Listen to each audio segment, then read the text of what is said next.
اسی طرح اگر آپ دیکھیں سورہ زخرف کی آیت نمبر 32، اللہ پاک فرماتا نحن قسمنا بینہم معیشتہم فی الحیات الدنیا، تو اللہ پاک نے سورہ زخرف کے اندر بھی معیشت کا تذکرہ کیا ہے۔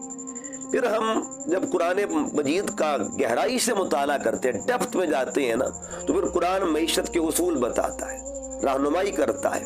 ایک بڑا نام آتا ہے اکنامکس کی دنیا میں، اور وہ نام کیا؟ ایڈم سمتھ اس کا نام ہے۔ ایڈم سمتھ جو تھا اس کو بابائے معیشت کہا جاتا ہے، یعنی فادر آف اکنامکس کہا جاتا ہے۔ تو یہ جو ایڈم سمتھ جو تھا، اس نے 18ویں صدی میں نظام متعارف کروایا، جو ماڈرن اکنامکس ہے اس کو تعارف کروایا، اس کو متعارف کروایا، لیکن قرآن مجید نے اصول 1400 سال پہلے بتا دیے تھے۔